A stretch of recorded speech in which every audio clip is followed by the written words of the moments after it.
We're here. Uh, Yeah.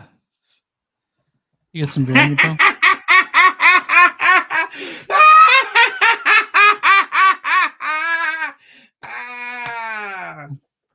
Does beer go bad? If only if it's in glass bottles. So how like okay? Well, it's been in the fridge since October for this beer. Do you No. think No. Yeah, it has to have sunlight to go bad. Okay, good. All right. Man, because I have white light on right now, I think everything's so blinding on me. Let's try to do a little lesser of my light. Maybe Your ring light. usually I have to keep it on super bright because I have like a color thing going on. But Why don't you have a color thing on today? Because I thought every color doesn't show my awesome green hair. Oh, you want your green hair? Okay. Dude. Did you bleach it and then do it? And is that yeah, dude. Didn't I show you the pictures? I thought that was the thing. No, my pictures are on my Facebook. If you go to my Facebook, you can see the pictures of your face. It's of your face, Chris. You know where your face is? It's located in your pants.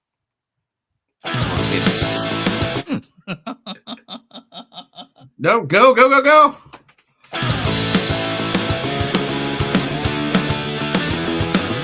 It's a show by Chris and Neil with all great movies. They are the real deal.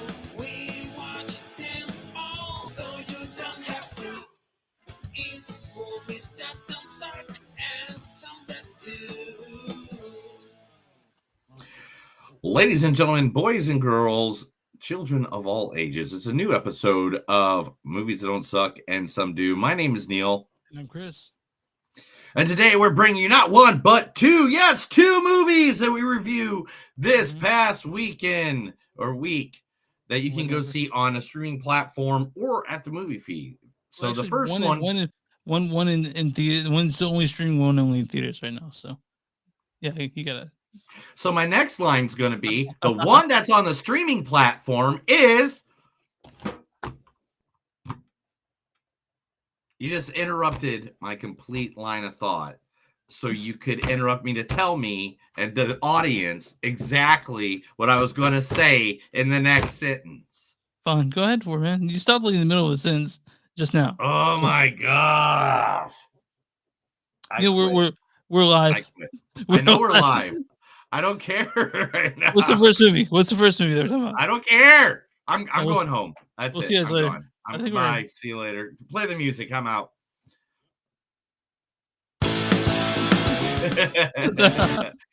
All right.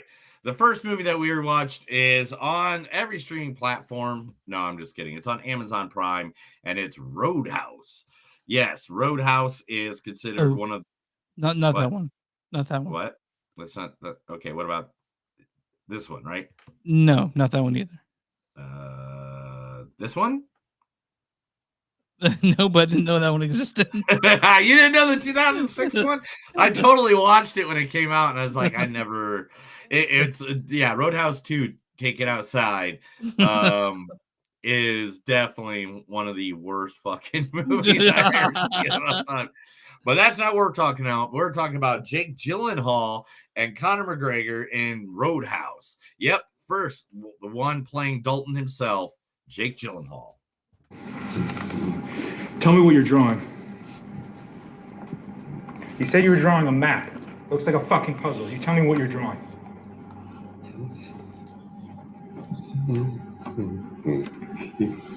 Tell me what you're drawing. Yes, you can. Yes, you can! Yes, you can! Yes, you can!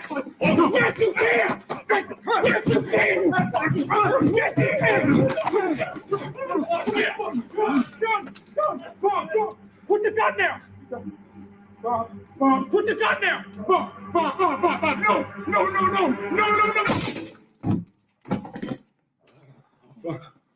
So that is from Prisoners, dude. I fucking love Prisoners. I think you do too. But it's got David Dalmatian. Yeah, he's in a great movie called this. But dude, I fucking love Prisoners. You don't know. It is his top rated movie of his entire career. Oh, Prisoners it's great. It's written by Denis Villeneuve. Dune 2 our favorite movie this year so far. But I fucking love Prisoners. It's a fucked up movie, dude. Prisoners is amazing. Glad you picked it. Look up. It's really cool. Yeah, it's a good fucking movie. Coming up next, the one, the only, the person that everybody has been saying their thing about here about the good old Roadhouse. This is the thing that got people to watch it as much as Jake Gyllenhaal being in it. The UFC former heavyweight title holder, one of the baddest ass men on the fucking planet Earth, Mr. Conor McGregor. I honestly, the first thing I said to him was, wow, I didn't think I'd see you again. So I was actually happy to see him. I shook his hand, I embraced him, I gave him a little cuddle, I told him everything's going to be A-okay. It will be over before you know it. Just please show up December 12th. So I don't want to scare him anymore. He's petrified. He went running before. So now I'm going to take the opposite approach. Cuddle him, look after him, whisper sweet nothings, tell him it's going to be all right. It will be over quick. And hopefully get him into that octagon December 12th and then end his career. So, yeah, Conor McGregor is the first person to own the featherweight and lightweight UFC championship. Correct, 100%. No way to go. I didn't know you watched UFC, Chris. I don't, but I know about Conor McGregor. Oh, you read his Wikipedia, didn't you? Because I read it before this, and I thought you were saying that he was a heavyweight. No, that's not true. He's 155 pounds. This guy, but yeah, whatever. Yeah, he can kick your ass. Oh yeah, absolutely. So I'm not going to argue. He can call himself whatever he wants. Yeah. Who else in this movie? Daniela Melchior. No way. Would you eat your friends? I know friends. You have no friends? If you did, would you eat them? Yes.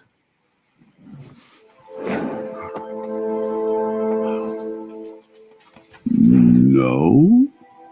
Then can we be your friends? Come on. He's obviously lying. If I die because I gambled on love,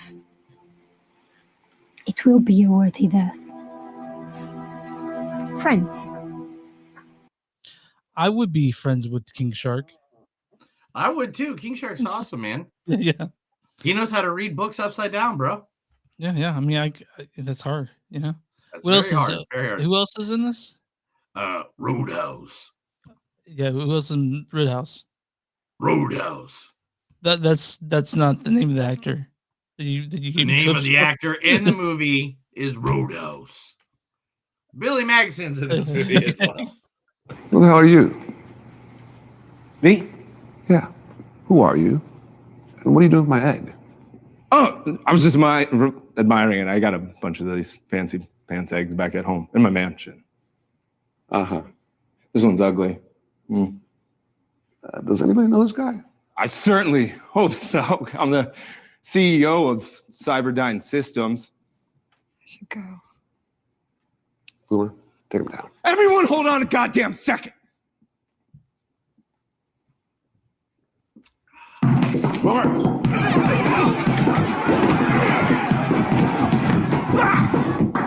Hey, any luck yet? No. You?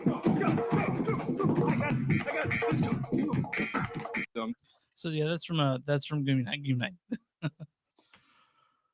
Yeah. Yeah, Game Night, great movie too.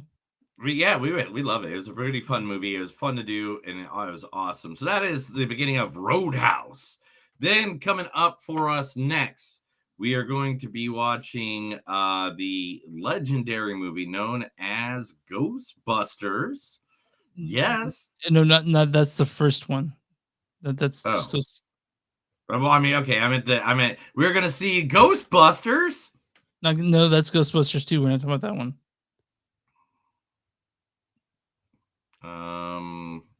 Ghostbusters?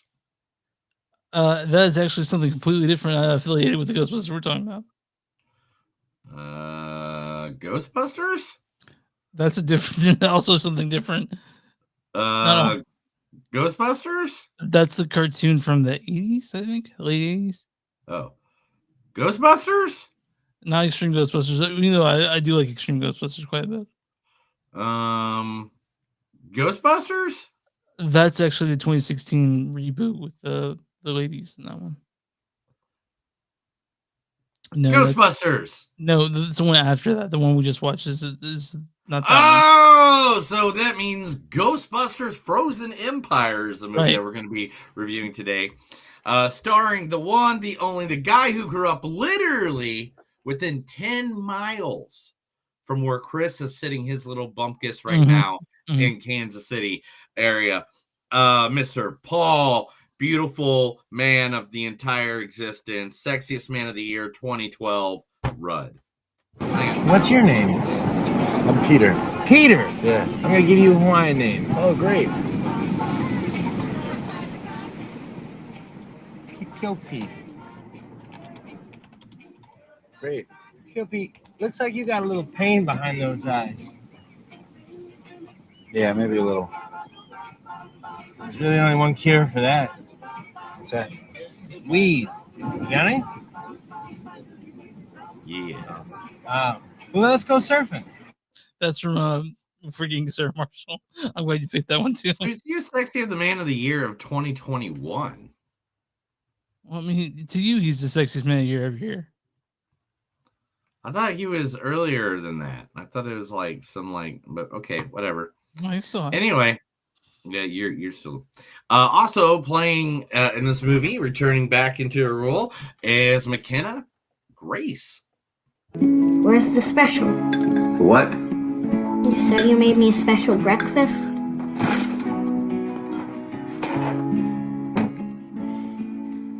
Please don't make me go. You can keep homeschooling me. Tell you everything I know. But I don't want to go. Well, I don't want to go to work, but I do. You don't go to work. You fix boats on and off. Okay, it's a poor example, but you're still going. But what about Fred? What about him? You won't take care of him. You don't like cats.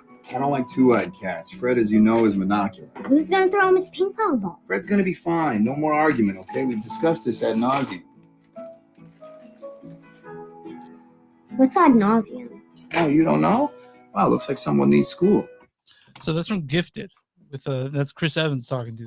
Yes, I know, and just think, that's like her then and stuff like that. She is now like 18 years old, like 17, 18 years old. Yeah, she's almost like so that means we're old as fuck. That's what it means, Chris. We are old as fuck. I don't want to hear anyway. It. Fuck you. I don't wanna hear it. Anyway, also in this movie, good old Finn Wolfhard as well. Ghostbusters! Hey! Venkman! Yeah! What? Why are you Venkman? Because I'm Venkman. No, I'm Venkman. Why can't there just be two Venkmans? Because there's only one Venkman in real life. We planned this months ago. I'm Venkman, Dustin Stans, you're Egon, and you're Winston. I specifically didn't agree to Winston. Yes, you did. I don't think he did. No one wants to be Winston, man. What's wrong with Winston? What's wrong with Winston? He joined the team super late. He's not funny, and he's not even a scientist. Yeah, but he's still cool. If he's cool, then you be Winston. I can't. Why not? Because you're not black. I didn't say that. You. That's from I know, I put in Finn Wolfhard for looking for the clips, and literally that was the third one that popped up, and I was like, how the hell do I not use that? The thing is, I wanted to be a Ghostbuster all my life, and I wasn't able to. It's too old. Well, hey, look, Paul Rudd is older than you, and he moved from Oklahoma to New York to be a Ghostbuster. It could happen still, Chris. Okay, I'll keep my heart open to that possibility.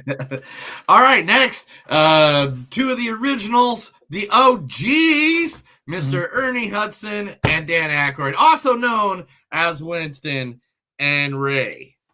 Hey, Ray, do you remember something in the Bible about the last days when the dead would rise from the grave? I remember Revelation 7:12. And I looked as he opened the sixth seal, and behold, there was a great earthquake, and the sun became as black as sackcloth, and the moon became as blood. And the seas boiled, and the skies fell. Judgment Day. Judgment Day. Every ancient religion has its own myth about the end of the world. Myth? Ray, has it ever occurred to you that maybe the reason we've been so busy lately is because the dead have been rising from the grave? A very spooky part of the movie. It's very, very spooky. Very spooky. And then last but not least, not one, not two, but all the rest of the original Ghostbusters, including the passed away Mr. Harold Remus. Fucking love him. Thank you for being a part of my childhood. But here's another little scene from the original Ghostbusters. With Bill Murray and Annie Potts as well. Yeah, Annie Potts and Bill Murray. Aren't bad. Janine, any calls? No. Any messages? No. Any customers? No, Dr. Venkman. It's a good job, isn't it? Type something, will you? We're paying for this stuff. Don't stare at me. You got the bug eyes. Janine! Sorry about the bug eyes thing. I'll be in my office. Very handy, I can tell. I bet you like to read a lot, too. Print is dead. Oh, that's very fascinating to me. I read a lot myself. Some people think I'm too intellectual, but I think it's a fabulous way to spend your spare time. I also play racquetball. Do you have any hobbies? I collect spores, molds, and fungus. I used to tell people that. I know. That's why do you think I grabbed that scene, bro? I grabbed it just for you. I remember what my friends tell me sometimes when I'm not stoned. Well, are you stoned now? No, not really. Not you're getting there. I bet you'll get there. No, I'm not. I'm only sipping on one Guinness right now. I'm not. Okay. I'm not even doing the big beer today. I'm just chilling, relaxing because I got a lot of work after this. Yeah. Okay. Yes, what to do. I got stuff to do. Chris, tell all these motherfuckers where they can get our information at, yo. You can find us motherfuckers at moviesandsuck.net. We're at facebook.com/moviesandsuck podcast. We're at w2mnat.com. That's W number 2 is in moviesandnet.com. You find us there. Also, go to Mark. You go to Radwich and Broadcasting. Anywhere you find podcasts where he puts our stuff out too. We're also at Patreon, patreon.com/moviesandsuck. We're at Instagram at podcast. We're at X and podcast. And we have a bonfire. You know the shirt that Neil's wearing right there. You can find that at bonfire.com/moviesandsuck and Sunday. You'll find that there, along with a bunch of other stuff that Neil's made. And where you find podcasts, find Movies That Don't Suck and Some That Do. Neil, what are your small businesses? For small businesses, we'll be more than happy to promote you right here on this podcast. Like a place that I went to yesterday. Chris, I am not lying to you when I say these next words. I have literally had the best sushi Asian food I've ever had in all of America. Wait, in Oklahoma? Last night. Yes. I am not kidding you, dude. I had fried rice that when I took one bite of it, I was like, I would order this by itself. Yeah, sure. Okay. Where'd you go? With nothing else. What was it? The name of it is called Sean Restaurant. Okay. Now, Sean Restaurant looks like a typical little, look at, that's just a typical restaurant. You drive past down the road. You probably drive past it like a million times and you'd be like, okay, guess I'm going to stop there. These motherfuckers, man, I am telling you right now. I don't know why I'm using so much vulgar language today, and I calm down, dude. Calm down. I'll calm down. I'll calm down. But Sean's Sushi Restaurant offers delicious cuisine for dining and takeout in Tulsa, Oklahoma. It is a cornerstone in the Tulsa community and been recognized for its astounding Thai cuisine, excellent service, and friendly staff. Their staff was so nice. I mean, I've never seen people so happy to work in a restaurant. I gotta tell you, man, there's a staff at this place downtown here. They deserve Japanese food, but the fucking rudest staff in the planet. So their Thai restaurant here is known for its modern interpretation of classic dishes and in its instinct on using only high quality fresh dishes. They're located at 3530 South Sheridan Road. They're literally just 30 blocks from my house. Never knew them. Chris, are you ready for this? I'm sorry if this makes you hungry, bro, but you got to see these pieces of artwork. Oh, look at that. It's a kitty cat. Kitty cat sushi. And then look at that. That's the pho. That's the ramen. Yeah, it looks like ramen. Oh, my God. Oh yeah, look at You are this. Look at making me this. hungry, dude. What the fuck's Dude, your look at problem? this. Look at this. Look at these. Look at these, dude. Oh, there's a fried rice. Look how good that is. Just so you guys know, me and Neil starved through this podcast. We hold Look at back all our. that. I know it's so Oh, wait. good. Look at this. Look Oh, at look at that. that. That's Dude, this, and it's the gorgeous. thing is, it's all this is the one I had. This was the Heaven on Earth. Oh my! It looks like heaven on there. Oh my gosh, Chris. It literally melted in my mouth. I've never had sushi melt in my mouth like that before. It was so weird. And like it just keeps going. Look at it. Look at all that stuff, dude. And look inside. It's just a cute little that's it. That's the whole size of the restaurant. That's it. Definitely. I like that. I like that sushi bar. Yeah, it's a good looking. Looks a good place, man. Look at that. That's Crab Ragoon. Yeah. Man, like look at that. Oh my gosh, more. Oh, look. This one's the killer. This is thrilling for people who. Oh, this is sushi porn, dude. It is sushi. We walked in, and I swear to you not, man. These people got up and they had this sushi bridge like this on, and the pieces on the end were not taken. They left half of the sushi on the thing, and they got up and left. And my wife's like, "Go over there and steal that shit." I go, "I'm not gonna go take food from someone else's plate." I got a story to tell you after this about what I've done. But anyway, yeah, anybody. So it's Sean Sushi Restaurant. Best sushi I ever had. 3530 South Sheridan Road. You ever come to Tulsa, go there. You can find them online at Sean Sushi, which is SIAN, but it is pronounced Sean Restaurant. Or you can go to their website at seansushi.com. So have you ever had anyone's leftovers or the rest of their drink? You mean to go into a restaurant and eat somebody's shit? It's done. They've left there. Yeah, I was homeless for like a month or two, man. I definitely did that. Me and my buddy went to a place called the Truck Yard in Dallas, a bar, and we were pretty drunk and we walked in there. But someone had left. Two people had left their I don't know where this is going, but people had left their half drinking beers there, and I looked in to make sure there was like a Luger and ashtray in there. We both drank those half drinking beers. I know. Oh my god! My wife tells that story all the time, but yeah. You know, it doesn't have half drinking beer in it. You know, it doesn't have Roadhouse. Roadhouse has a lot of half drinking beers, just like your face. This is directed by Doug Lyman. Doug Lyman, The Edge of Tomorrow. He's directed a bunch of movies you guys like, along with Edge of Tomorrow. Swingers. You remember Swingers with Vince Vaughn? Yeah. And his newest one is Roadhouse, starring Jake Gyllenhaal as Dalton. Roadhouse. Tell me what you're drawing. Also, Daniela Melchior as Ellie. No way. Conor McGregor as Knox. I honestly, the first thing I said to him was, wow, I didn't think I'd see you again. Billy Magnuson as Ben Brandt. Who the hell are you? Jessica Williams as Frankie. BK Lannon as Laura. The great Joaquin de Almeida as Sheriff. And Post Malone shows at the very beginning of this as Carter. Lucas Gage plays Billy.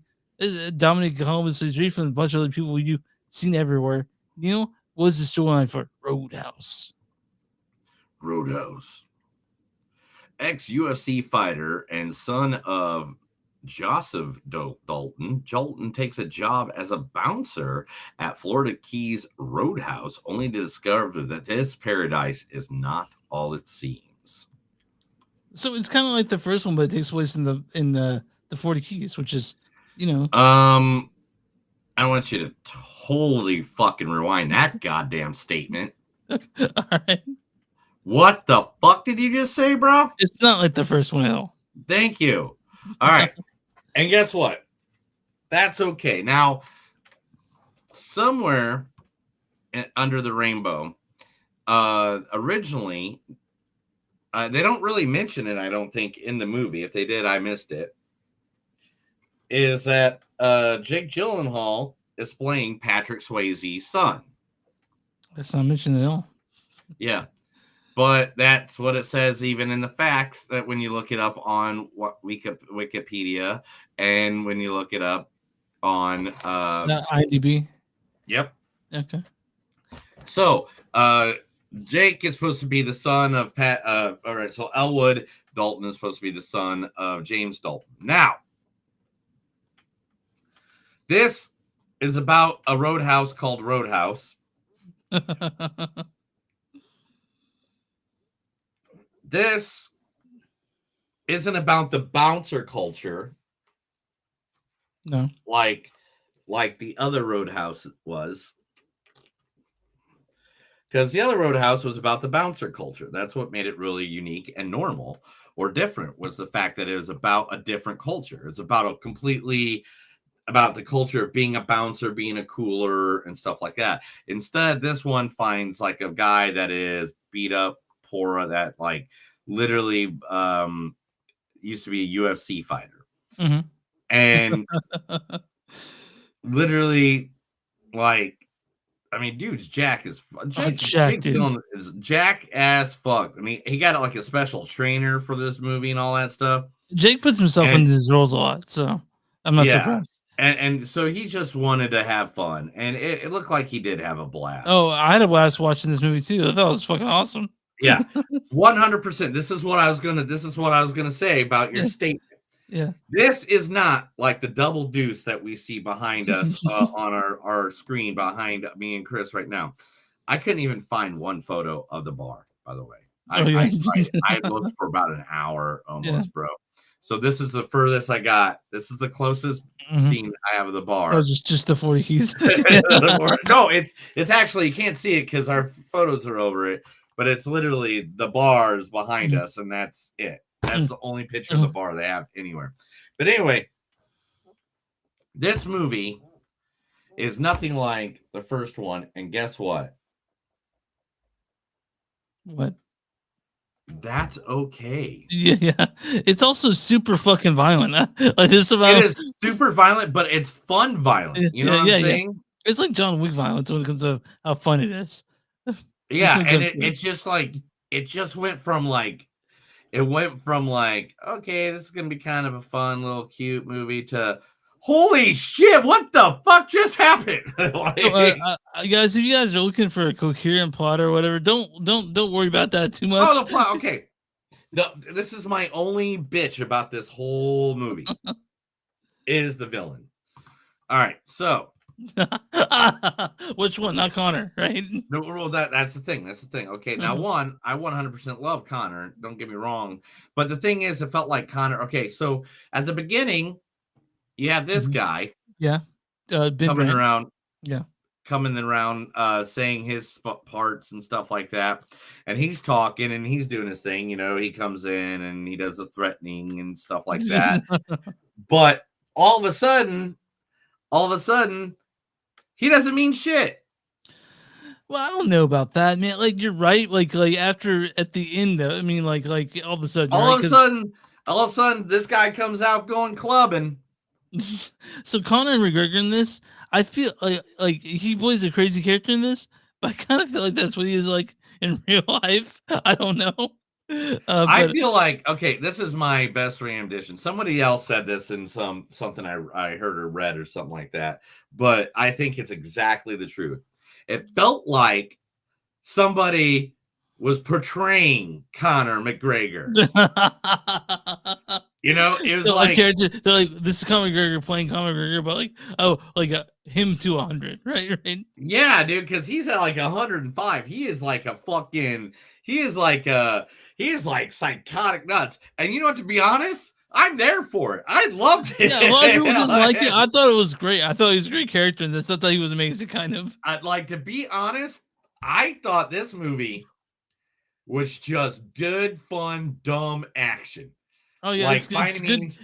It's good fun and dumb. So like, yeah, good fun and dumb. Yeah, that's the others do it. You know, like I really enjoyed this movie. Yeah, it was like Jake Gyllenhaal did great. He was fun, cheesy, adorable as fuck. You know, like he's so when it got real, it got real. I mean, it's just like the first. It's just like the first Roadhouse. Remember the first Roadhouse? It was like all of a sudden it was like, oh, it's good, cheesy action, and then all of a sudden it's like, oh, we're getting real. he ripped somebody's throat out when he was younger. Da, da, da, da, da. You know, like it got real for just like half a minute, and then it like went back to the dumb fucking action of an 80s movie. And that's I feel this movie fucking did. Yeah, it's kind of, but it's like an 80s movie upgraded when it comes to like violence and like I Yeah. guess. So yeah, go ahead. Go inside. And I love the setting of the fort. I love the setting of the small town with the bookstore and how he's sort of integrating himself into that town of Pulaski, right? I love that. I love that. I felt like this was just this. It was a.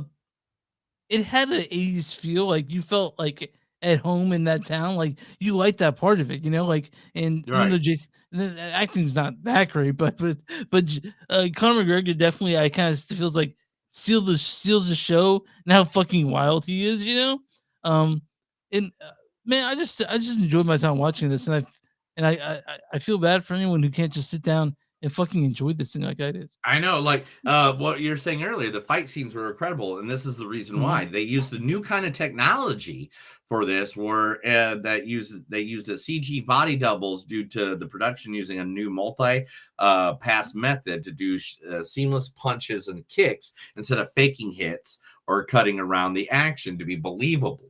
So they actually did like use CGI to like help make the looks more like extreme. Oh yeah, the fights in this are great. Jake Gyllenhaal is great as just sort of like kind of like just doing this little smile and then fucking people up big time. Yeah, man, I was super into this movie. Like I don't see a reason. If you don't like violence, and if you don't like cussy weird people and big muscly shirtless men walking around beating the fuck out of people, it's not the movie for you. Yeah, this ain't the movie for you. So guess what? Just don't turn it on. Just don't be watching this. I want a question though. Did you love the bands in the bar that played every night? Every band, one of the bands, I had their name. I actually looked them up because it was they were playing cover songs, but they're all fucking amazing. Like that cover, so that ZZ Top song at the end, that was incredible. The two other being Rousey. Give me just 1 second. I'm gonna get it. I have it right here. I know I do. Hey, did you know there's a film debut? Of who? Of Conor McGregor. Oh yeah, okay. He was sort of a character for this. Rockin' Dope C Brothers from Lafayette, Louisiana. They played the ZZ Top song, right? Yeah. They're one that's the one I looked up, and I was just like, man, this is all really the bands good. in this. All the bands in this are really cool. I love. I'm not gonna lie, Chris. I'm not gonna lie to you.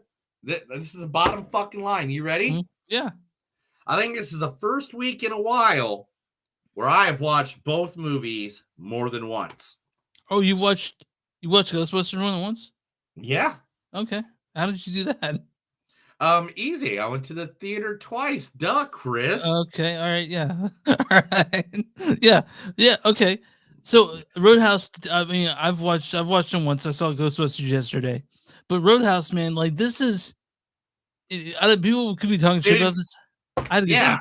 I had a great time. I had a great time. I thought it was a good little action movie. Literally, if you're at home and you got a couple buddies coming over, or a couple friends, and you want to just watch some stupid comedy action movie, just throw it on in the background. It's not that long of a movie. I think it's only like an hour and 40 minutes at that. Yeah. It's no, it's a 2. Oh my god, it's a 2-hour movie. Yeah. I didn't know it was 2 hours. Damn. Yeah. I did not feel like a 2-hour movie. This has no right to be as good as it is, by the way. It doesn't. Everything about this movie has no rights. The special effects, the blowing up, and to be honest, 100%, Jake Gyllenhaal just fucking carries this whole goddamn thing. And I'm not saying he does. Everybody does their part. There's a little girl that's adorable. It's unserious. There's a girl that he like falls for that is good looking. It like literally every part of this had a great aspect to it. But again, if you go in this thinking there's some sort of plot that's worth like following super closely, you're missing the point of the movie. I feel like. Yeah. There's a bouncer and there's a roadhouse, and the roadhouse needs a better bouncer to protect the roadhouse. That's it. That's your fucking plot points there. There you go. Chris, what do you rate this? Oh, my rating on this is probably a 4 out of 5. Like, yeah. Yeah, easily. You know what? I have to agree with you. It has to be a 4.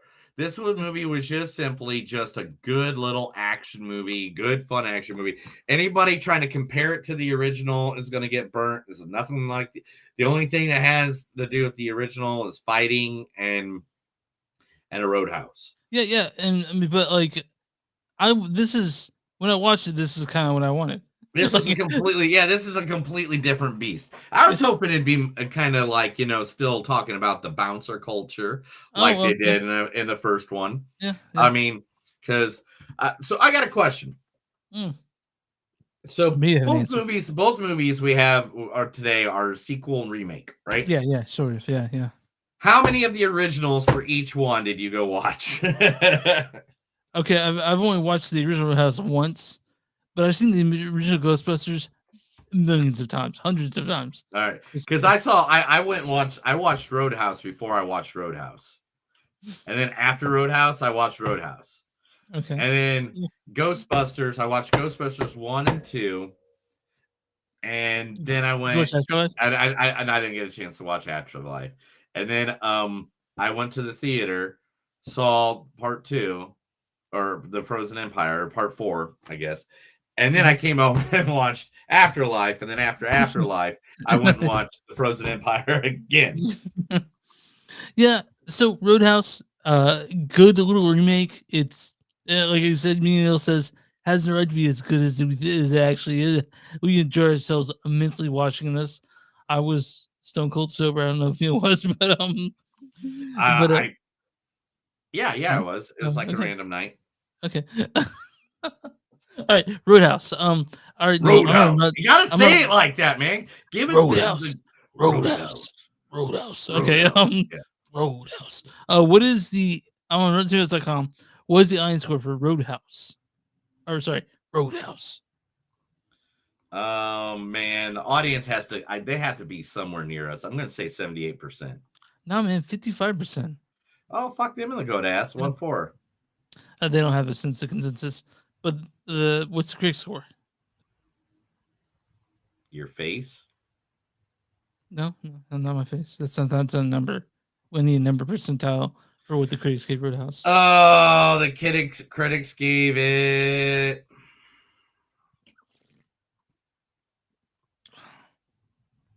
74%. 59%. What the hell? So I'm guessing, okay, so the way that means you either really love this or really hated it. In fact, we have someone in our chat area that literally popped in and all he said was Roadhouse was trash. All right, Tyler. Whatever, man. Critics' consensus is Roadhouse updates a cult classic for a new generation, happily replicating the original's emphasis on cheesy brawn or narrative brains. Man, do you think that guy's watching this anymore? The guy who disagrees with us about Roadhouse? No, he isn't. Okay. He probably sounds like bullshit him out. But I know. It's like people do that all the time. They just come in here to bitch about something. All right, this is a bad review from Michael Phillips. Chicago Tribune says Lyman's Roadhouse gets the job done, but it's the wrong job and the ratios are off. Whatever. Here's a good review from Stephanie Zachary, Time Magazine. She says, I'll put it really different because it's kind of a comp-consult, like they're saying it's good, but not, whatever. This is from your mom. This is from Cody Leach. Cody Leach says, this remake understands the appeal of the original. It's over the top in the series dad movie where tough guys break each other's bones while spitting out corny dialogue. It doesn't top the original's charm, but it's a fun time for action fans. It was a fun time for us, right? Roadhouse? I loved every moment of it. I had a good time. If someone didn't have a good time, I feel sorry for them. I thought, seriously, again, guys, it's just one of those movies. You know what? It's like Cyborg or Bloodsport or what's a good freaking random action movie I can think of like that? Bad Boys, the first Bad Boys. Yeah, man, I have a hard time reconciling that Michael Bay directed that movie and I like Bad Boys. That hurts I my know, heart right? to say. Bad boys. What you gonna do? What you gonna do when they come for you? I think we have some news though. Do we have news? Dude, you really got to learn the lyrics. And that goes to the news. This is the Movies Don't Suck and Some of Them News. I'm going to say a bunch of stuff to Chris. He's going to have to react to it because if not, he's not getting paid this week. Please, my family's starving. Please. I got 5 kids to feed, man. Jerry Bruckheimer has made it 100% clear. There is a new Pirates of the Caribbean movie coming, and it is a complete reboot of the series. So now, JD won't be there? JD won't be there? So no JD. Now, let me talk about this for a second. All right. This is like Barbie. Pirates of the Caribbean was like Barbie. In the way that when it first came out, everybody was like, I don't think that's going to work. You're making a movie about a freaking ride at Disney World. Real quick, before you say it's like Barbie, I think Barbie's much more different than Pirates. No. I mean, I'm talking. Well, wait a minute. Let me explain my. But it was a movie that everybody was like, no, that's not going to work. Why are all these actors in it? Fuck them. They're going to ruin, they're ruining my childhood, blah, blah, blah, blah, blah. Sure. And then it came out and it just blew us all away. Now, Johnny Depp, Orlando Bloom, Keira Knightley all had a big part in why that worked out. Mm-hmm. And then they try to catch lightning in a bottle again with like the 742 sequels there are, or the 5. Yeah, I mean, we can agree that we only need the first one, right? Yeah, we kind of only need the first one. Okay. And so that's what that is. Now, Barbie, on this other hand, was just like the same. They don't have the sequels or anything yet, but literally, it's one of those movies that everybody's like, oh, it's Barbie. That's stupid. What are they going to do? Ruin my childhood? And guess what happened? Became one of the best fucking movies of all time. Yeah, I mean, to me, Barbie's better than Pirates of the Caribbean. Oh, yeah. But still, they're both in the top 10. They're both in the top 10 of gross, of box office, Yes. Yeah, so they're going to try to redo it, but I don't know how you're going to do this. That's what I'm saying. What do you do? Like, you have to get that lightning in a bottle again. You and I know that JD made Pirates of the Caribbean 50% work. Like, him in there, Johnny Depp, like, he made the Captain Jack Sparrow's own. And so his character was just, one, a reinvigoration of Johnny Depp's career, and 2, it's what made the movie work so well. So I don't know if they're going to try to make it, I guess, man. But, again, your mom's a guess. I don't think we need a remake, man. I don't think we need it. But you know what we need? We need to kick you in the butt. All right, well, I'll see you guys later. No, anyway. Thunder. Thundercats. Well, last week you mentioned that the producer said that this one will, like, you won't believe it. And I was laughing about that. So what should we going to tell me about this one? They got the director. Who is it? He has directed VHS. What Fun We Are Having.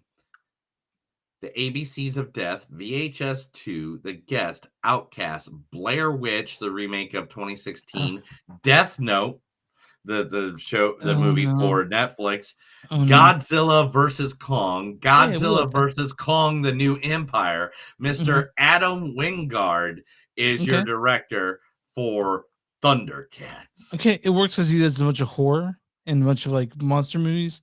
I feel like this could work. I feel like this could work for real. This could work very, very well. Wingard found inspiration from the Monsterverse, he says, for the visuals that he's going to be using for the Thundercat live action. Okay, well, I'm excited. I mean, I'm all there, bro. I'm not a big fan of Death Note, or a big fan of what the mentioned. There's another one that I was like, Death Note's cool, man. I get it. You're old. I get I it. like You're old. I like the anime. I like the anime. I'm just saying. So The Monkey, Stephen King's short story is getting made. And so far, we got added to it. We got She-Hulk herself, Tatiana Maslany. We got Elijah Wood, Christina yeah. Convery, Christina Consuelo from Sweet Tooth, Mhm. with Colin O'Brien from Wonka, Royanne Campbell from the Hardy Boys, and Sarah Levy from Schitt's Creek. So It's I gotta say, anytime Elijah Wood shows up, and just be fucked up. I'm already there, dude. I don't think I can't think of an Elijah Wood, even when he was a wee little lad. Like, I can't even think of one movie with Elijah Wood in it where it's not good. When you were a kid, did you like Radio Fire? Oh, dude, yeah, that's a great movie. Oh my god, I'm totally gonna go back and watch that sometime this weekend now. I watched it recently. It's not that good, man. It's kind of. But I watched this shit all the time when I was a child. I like that movie quite a bit. But I'm like, watched it recently. I'm like, oh man, all right. Hey, remember John Tucker? No, I don't. John Tucker Must Die. I thought it was John Carter Must Die. Okay, John Tucker Must Die. I remember that movie. Yeah. There is now a sequel in the works. Most of the original cast is on board to return from a sequel of a 2006 movie. The cast of John Tucker Must Die confirmed sequel in the works with Epic Con's panel at the film's 18th anniversary. Ariel Campbell, who's producing the sequel, is involving the OG cast and blending in a new members. A script is circulating between them right now. Is it John Tucker Jr. Must Die? I have no idea. Oh, yeah? Think about that. How about this? First, she had a diary. Second, she was on the edge of reason. Thirdly, she had a child. And now she's coming back for her fourth sequel. That's it. Bridget Jones is coming back. And Hugh Grant, Colin Firth, and Renee Zellweger have all signed up. Whatever Hugh Grant shows up in, I kind of gotta see now, because ever since he was in The Gentleman, he made that movie like probably like a whole star higher.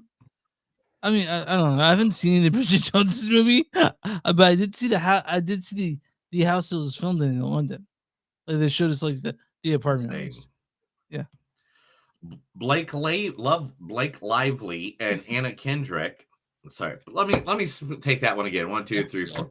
Blake Lively and Anna Kendrick is gonna be starring in a movie together again. And that's gonna bring all these guys that just fawn over. No. This is a new movie. This is from. This is not anything else we said. This is another. Okay. We're on another story already. Okay. What's in the movie? Tell me about the movie. A sequel to the movie, A Simple Favor, which were they heard together. Oh yeah, I like that. We like that movie, dude. Yeah. Yeah. So they're doing a sequel together of the movie. It's gonna be like another mystery, hopefully, like A Simple Favor was, All the main characters are set to return, this time heading to Italy for Emily's extravaganza wedding with a twist. We like The Simple Favor. I kind of forgot about it, but I'm glad it's getting a sequel. A movie this week debuted on Rotten Tomatoes with a perfect 100 score. Can I guess what it is? I think I heard about this. Go ahead. Is it Blood and Honey?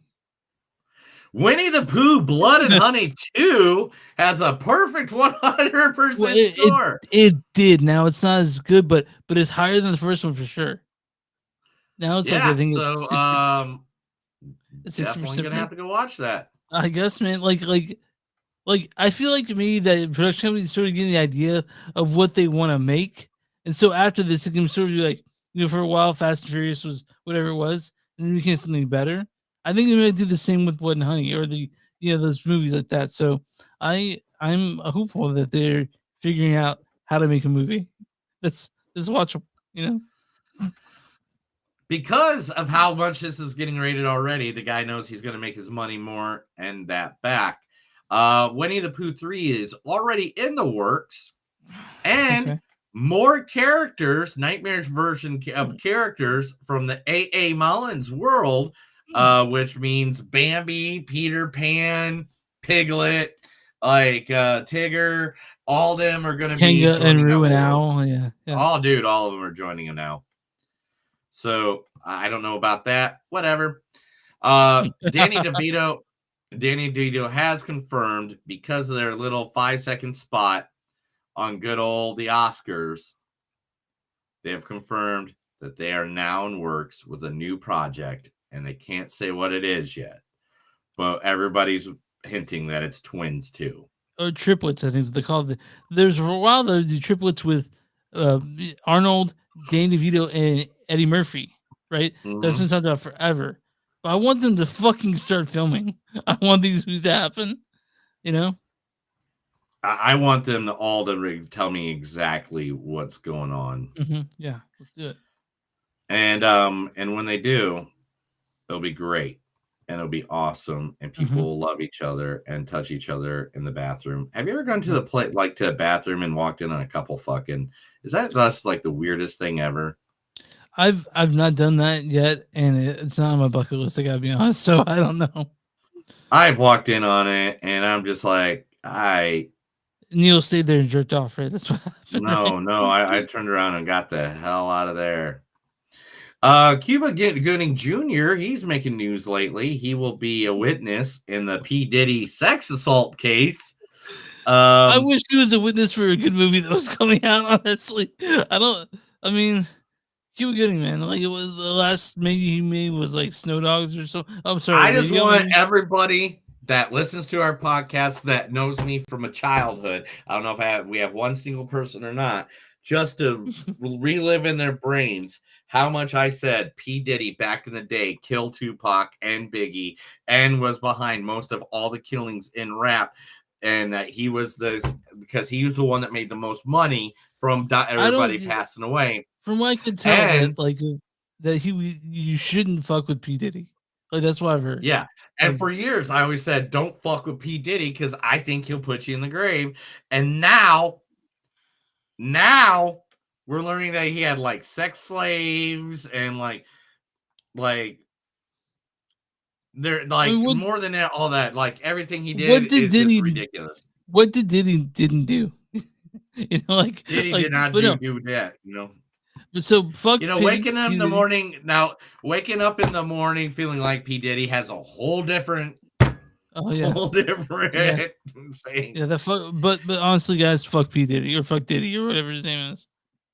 You know, changes it.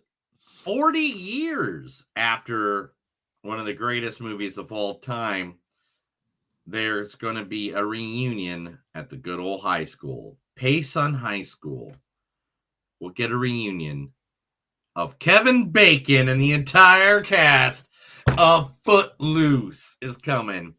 They're going to go there to campaign and go to prom and hang out with everybody during the 40th anniversary of prom.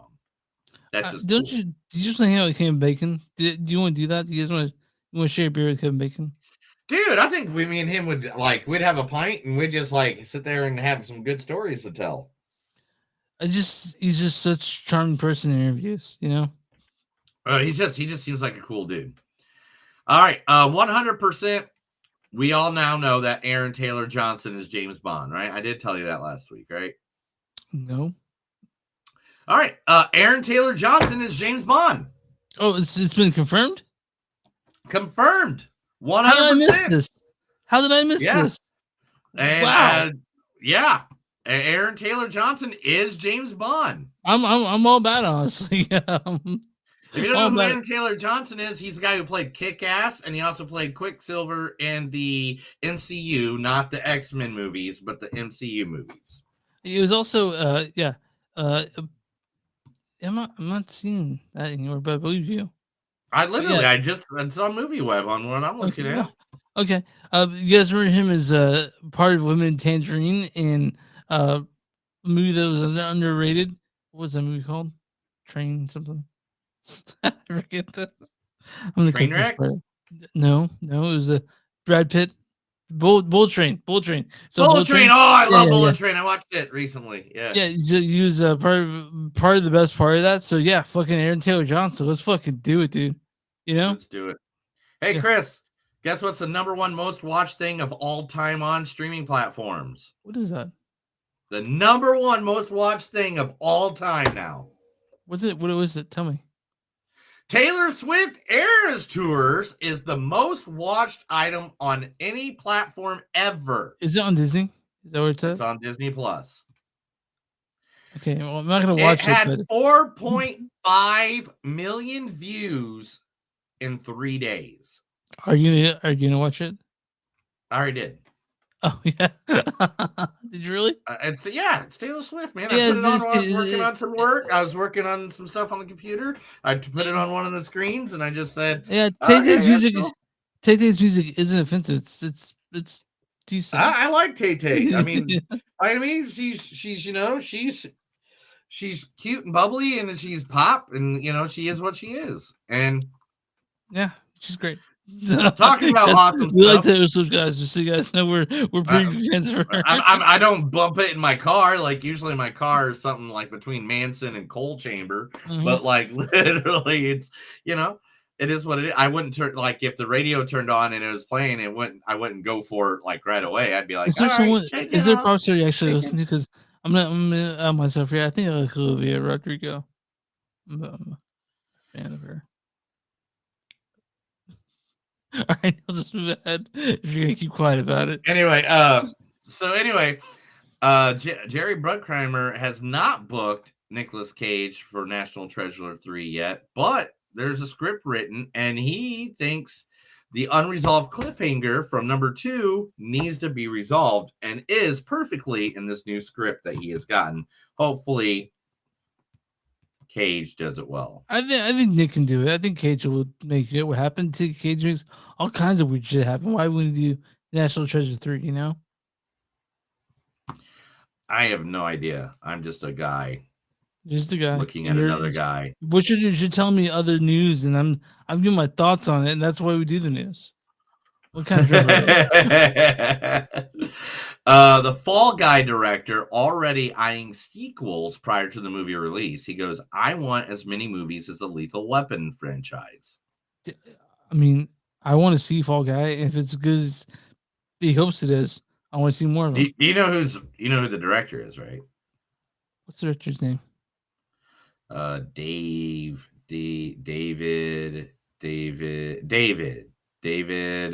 Leitch. Oh, David Leitch. Leitch? Yeah, Leitch. It's Leitch, but fuck man. I know. David Leitch did it. And he went some good numbers on that. So we're getting the original cast from fucking Scream was gonna be in the 7th. Courtney Cox and Patrick Dempsey are both rumored to come back for Cox died. Maybe she didn't die. It doesn't matter. She can come back. All right. It's a horror movie. Don't you know how that works? Jesus Christ. They just retcon the shit out of it. If you want someone back, you can bring them back. It's okay. So that means that we gotta bring Dewey back then instead of bringing her back. I hope they do. But yeah, so so Courtney Cox, Patrick Dempsey, and Nev Campbell have all been confirmed now. Okay. Confirmed another actor for a movie coming up, and they've better have confirmed him because he's the whole reason we watched the goddamn show. So Cillian Murphy has been 100% now signed the paper, dotted the line, and is coming back to Peaky Blinders, the movie.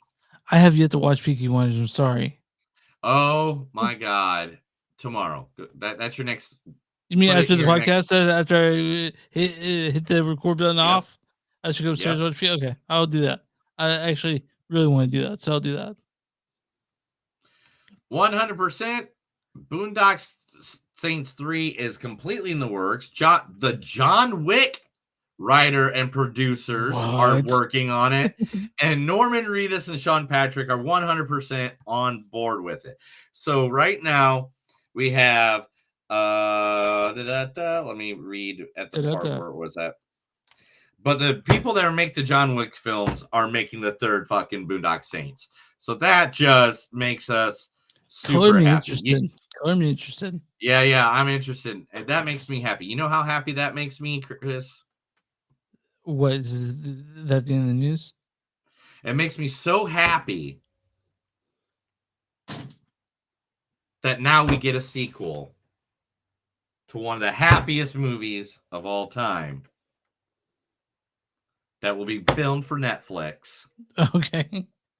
Coming up. It's a very happy movie. It makes everybody happy Is that Happy ever Feet watched. 3? Is that what we're doing? No. It's the last story, Chris. Why would I finish a story? Okay, fine. It's the final story. Why do you think it'd be Wait. Happy Feet? Happy Gilmore 2. Happy Gilmore 2 is now in the works with Adam Sandler already signed, the man himself, Christopher McDonald, also known as Boo Shooter McGee. Yeah. You should have it, dude.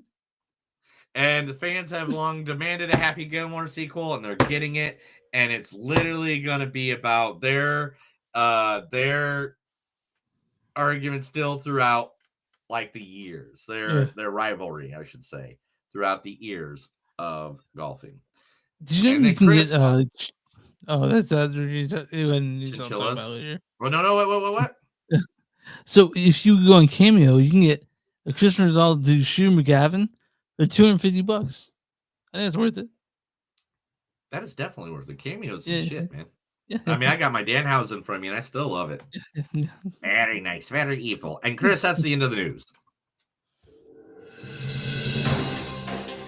That was the movies that don't suck and some in the news. Chris let me sit there and read stuff to him because he's blind in both eyes from that one time he took the bad acid. He's right. So we're talking about Ghostbusters Frozen Empire, directed by Gil Kenan. Gil Kenan directed things like Monster House. He was a writer for Ghostbusters Afterlife. Directed a movie called City of Ember, but it was written by Gil Kenan and Jason Reitman. You guys know Jason Reitman, son of Ivan Reitman. This stars Paul Rudd as Gary Gruberson. What's your name? This also stars Carrie Coon as Callie Spengler, Finn Wolfhard as Trevor Spengler. Ghostbusters! McKenna Grace as Phoebe Spengler. Where's the special? Also, Camille Langiani is Nadine Rezani. Patton Oswalt shows up, and this is Dr. Wartsky. Celeste Connor is Lucky. Logan Kim's podcast. I felt personally attacked by him. The movie. And then also, this stars Dan Aykroyd and Ernie Hudson as Ray Stantz and Ernie Hood and Winston Zedmore. Hey, Ray, do you remember something in the Bible about the last days when the dead would rise from the grave? I remember Revelation 7:12. Also, Bill Murray and Annie Potts are in this movie too. Janine, any calls? No. And also, William Afton plays Mayor Walter Peck. He's in this movie. I know. Shelley Williams and Oswald's in this movie. Yeah. Michael Jackson, I think, was in this movie. Ray John Parker Rothman. Jr. John Ray Parker Rothman. Jr. was in this movie. John Rothman, who says, "What does it have to go do with it?" is in this movie from the first one.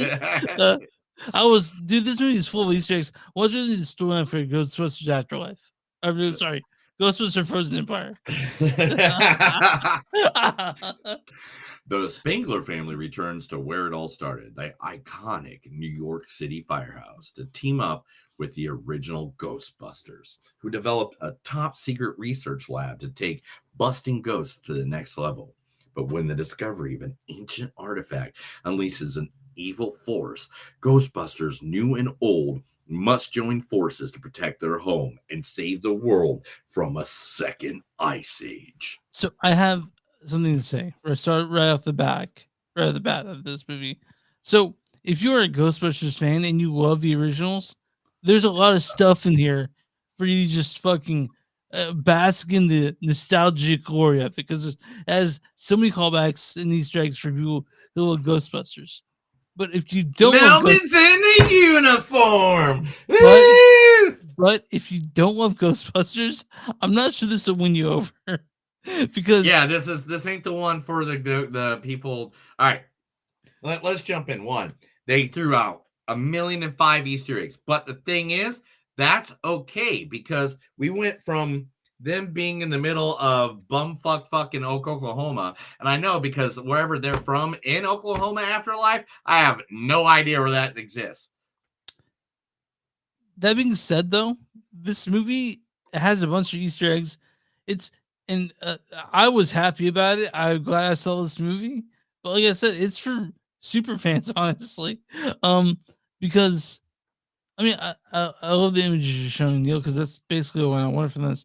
And Camilo Nanjiani's great, and Pat's great, and we all love the Ghostbusters, and I would watch a new one every 2 years, right?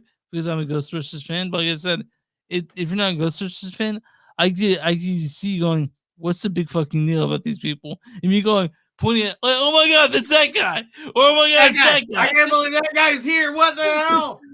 But I can understand people like, "What's the big fucking deal?" Yeah. All right. Let me jump in here for this one. All right. Yeah. Cool.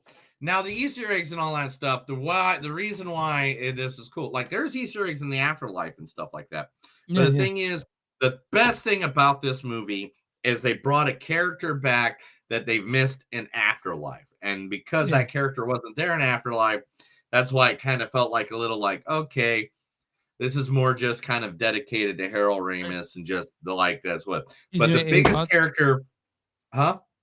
Any pots? Go. I'm sorry, I interrupted you. Go for it. But the biggest character that they totally missed in Afterlife that was in this movie was the one, the only New York City. Oh, yeah. Okay. Ghostbusters has to be in New York City. Yeah. Because it's crazy shit that happens in a major metropolitan area. And to be honest, like, there's so many things that happen in the first movies, and the reason why it works so well is because, like, there's like a ghost walking around downtown, and nobody's even paying attention. Nobody gave a two shits and a fuck about it until it's like destroying stuff, and then all of a sudden they're like, ah. So this was a really fun movie. I will say that. Like, I enjoyed myself the whole time, but it's. I hate seeing like stuff where like the Ghostbusters stop calling them or whatever. But I would watch, like I said, I'd rather watch every 2 movies. I watch the Ghostbusters movie because it's just what it is, like. Yeah, and this movie does exactly what it needs to do. It's giving you the old nostalgia, bringing in the new team, so then they can move along to the next group, the next Ghostbusters. They showed you that they got a new warehouse like faculty.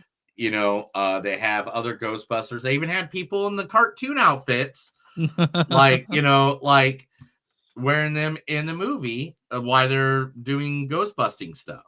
Yeah, I'll gladly watch Paul Rudd and Carrie Coon and Phil Wolfhard and McKenna Grace do more ghostbusting. Honestly, I'd watch that. Like the Slimer pops up in this thing. Yeah, Slimer as Ghostbusters as a cartoon Slimer. Like you guys remember the Slimer from the cartoon? It's basically the same dude. Like he's like that one, where he's just in the corner eating, like chopping away. I mean, and that's cool. This movie, I don't know about you. Okay, so when you went, how many people were in the theater that you were in? It was mostly full. It was mostly full. It was mostly full on Wednesday. Yeah. I went on Tuesday of this week. Mm-hmm. Right? Yeah.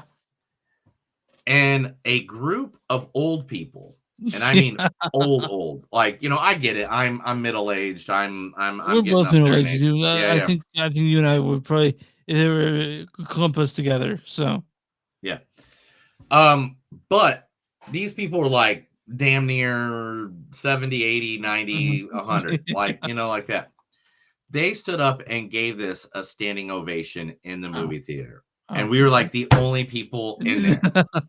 Like there's like 3 other people in there, but they gave it a standing ovation. They're like, yeah. Guys, stick around for the credits. There's a post-credit scene in this. So. Oh yeah. Well, it's a mid-credit scene. Yeah, I guess mid-credit scene 1. Yeah, that's it. But man, this was fun. It was beautiful. I had a good time. It made me laugh. Again, this is like, just like Roadhouse that we watched. It is literally one of those movies that don't sit there and be like, I gotta, if you're looking for the critically things, if you're looking for, this and this and this and this, then you're not having fun with the movie. You're not there for the reason that the movie is there for. No, the movie is there for people like me and Neil that love the original. That's Yeah. okay. That's not a problem. I mean, it could be for some, but me and Neil, it's not a problem. I will say, Neil, does Bustin make you feel good? Bustin makes me feel good. The moment he said that, I laughed out loud. I have a confession. I didn't know how dirty that sounded until just recently. By the way. Until this moment, when you said it out loud again, you're like, Bustin makes me feel good. But it's like, if there's something strange in the neighborhood, who are they going to call? Man, I had a lot of fun with this movie. I can understand someone not really understanding it like we do, but again, that's not for them. It's for you and I. Yeah, it's for people that like Ghostbusters. Yeah, I mean, it's a good movie. It's good stuff, but there is some history in it, and you'd have to figure out why. You'd have to watch the old ones to figure out why the new ones mean anything. And now, I know Neil, let me ask you a question. Now, we enjoy ourselves, but if I had to be critical of the script, there's a few things I'll say about it. Just a few things. It's kind of overstuffed. There's a lot of stuff in here that it's a lot. You know? Yeah. They do kind of overstuff it, and then there's like one or two parts that kind of drags a little bit. And there's a part where you're like, why is that even there? And then even the whole main plot point, it's kind of, I'm not gonna give it away, but it reminds me a little bit of why Avengers 2 didn't work as well. You know what I mean? Oh, Age of Ultron? Yeah. It didn't, it's sort of like kind of like that, but I'm not gonna harp on too much because I to say I didn't have a good time would be a lie. Yeah, I had a good time. I clapped. I felt good. Stay Puft Marshmallow Man makes me happy every time I see any version. Did you feel like the little ones in this kind of feel like minions? Did you feel like that a little bit? The little ones felt kind of like minions now, like. Oh yeah. And there's so much foreshadowing, which I love because the original Ghostbusters do the same thing, and like a callback to like going to the library and stuff like that, and. They even reference the second one. You'll talk about the. I don't want to give it away, but there's so much stuff for people who love the originals to really, get naked. Get naked. Yeah, I almost did in the theater. I was Roadhouse right there. But no, this is a fun movie for you who love Ghostbusters. Again, I don't know if we'll win over converts, but like I said, I watch another Ghostbusters movie every 2 years. So they do like this, right? But. Yeah, man. What's your score on this one? It's a 4. I mean, just like the last one.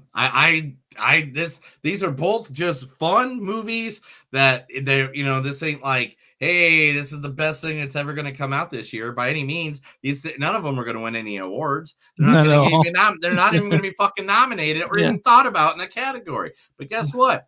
This is good movies this is the reason we watch movies, is to go to the movie theater and sit down and just forget the world and have a good time. I don't need something to make me cry and be sad and depressed or think about depressing shit. I need happy, feel good. I figured it out.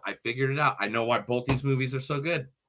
Because they're both from the Cocaine Fuel ladies. That is why, right there. These are both from cocaine-filled people. Everybody that wrote the original Roadhouse and the original Ghostbusters were cocaine-filled people, and they probably got that same recipe. Here's the thing. Here's what I've learned about life and stuff.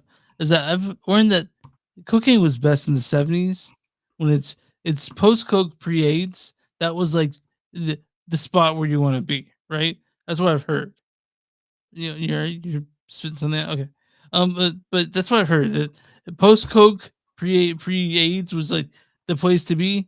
I don't know, but I will say that my score on this one is 3.7. I had a good time.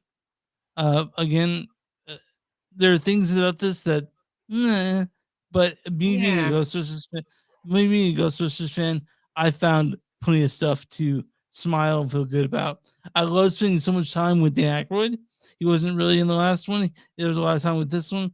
Bill Murray shows up and he says very Venkman like things. Winston Zedmore. Amy Potts shows up. I still think she looks great. I think she looks great in Yeah. this. Yeah. And Everybody like they just came in and they just knocked their parts right out of the ballpark. I love seeing Amy Potts in a Ghostbusters uniform too. She was great. I thought that was great. I wish I would have shown Rick. Rick would have shown up just a little bit, but you know what? I don't have too many points about Ghostbusters: Frozen Empire. I was happy to see it, and even if it has its problems, you and I, Neil, being Ghostbusters fan, we're not going to talk too much shit on it because it's good. No, to be honest, I liked everything about this. I thought it was happy. It was good. Literally, I don't. Yeah, there are a couple problems with, but there's a couple problems with the original. There's a couple problems with the, I mean, like by any means, it's not like they're masterpieces. It's a Ghostbusters movie.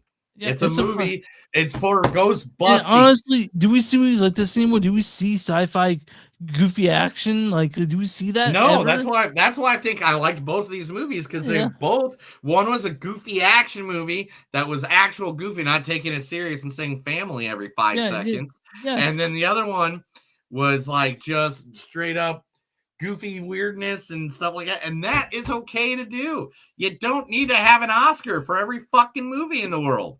We want fun, and we got fun this week. We did. And that's all I wanted. And I'm going to have fun being in Philadelphia all next week for Okay. WrestleMania. Now If I'm you're going fun. to And now WrestleMania, I'm fun check at me Panic out. Fest. Now I'm fun at Panic Fest, dude. We're both gonna have fun. And check out Panic Fest, everybody. If you can, KC and stuff like that. Wait a minute, did we do all the ratings and everything? We didn't do the Rotten Tomatoes. Okay, All right, we'll go. okay, All right, okay. well, I'll do it All right, now. I'm on RottenTomatoes.com. What is the critics? I'm sorry, the audience score for Ghostbusters: Frozen Empire?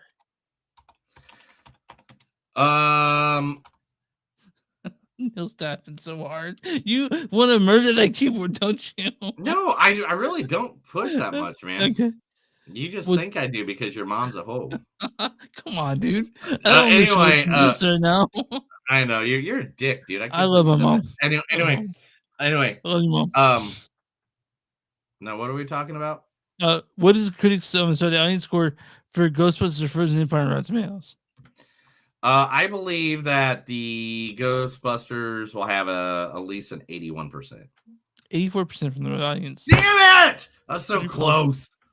Now, what's the critic score for Ghostbusters: Frozen Empire? The critic score?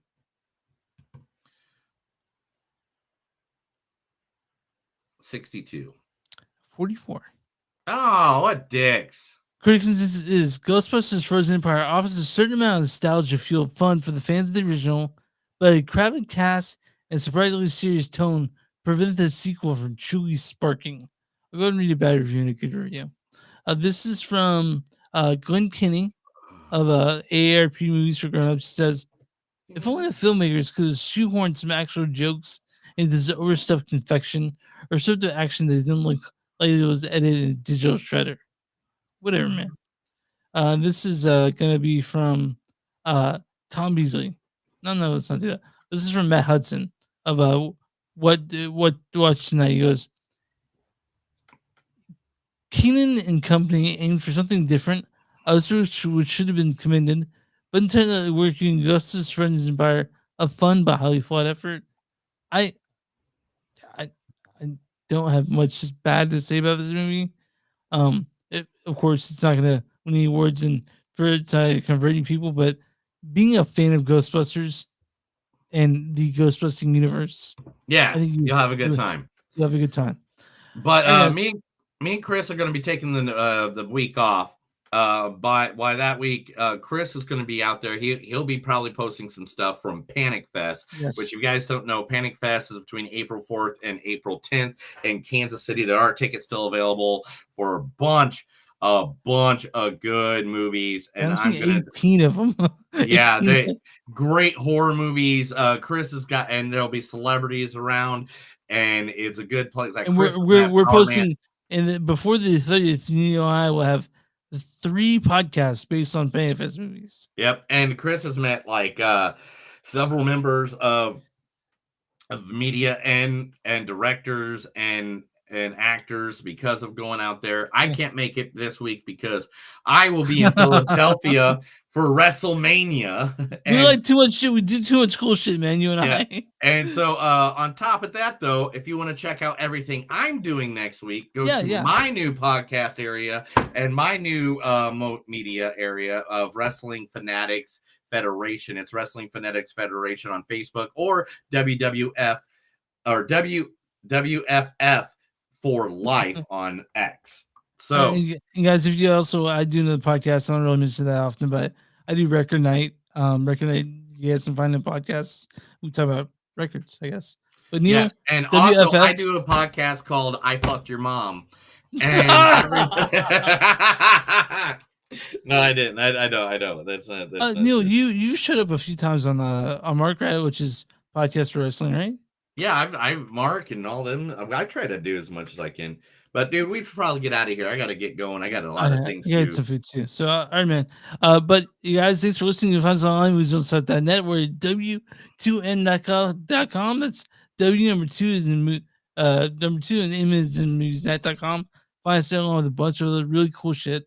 We're on Patreon.com/MoviesOnSuck, X at MTF Podcast, Instagram DS Podcast, Bonfire.com/MoviesOnSuck. That's something you find the shirt that Neil's wearing. If you guys just go ahead and subscribe. If you guys like the podcast, whatever, you don't, fuck you. But I'm Neil. What do you for small businesses? If you got a small business, let us know. We'll be more happy to promote it right here on Movies Don't Suck and Some to Do. Just give us an email, a message, email us, message us any way you possibly can, because if not, we'll have to kill you. Are you good? You ready to get out of here? I'm ready to get out of here. I got things to get going, bro. All right, let's. That's another episode of Movies Don't Suck and Some Do. My name's Neil. And I'm Chris. And remember, guys, no matter how hard the Roadhouse hits, make sure you don't get in the way of Jake Gyllenhaal or he'll make you a ghost. Have a good day. Thank you, everybody, for watching and being a part of the podcast. And remember, the chat is always open. Put more information, put more stuff in there. We'll be more than happy to have a conversation with you and even talk to you. Thank you very much. You guys have a good day. See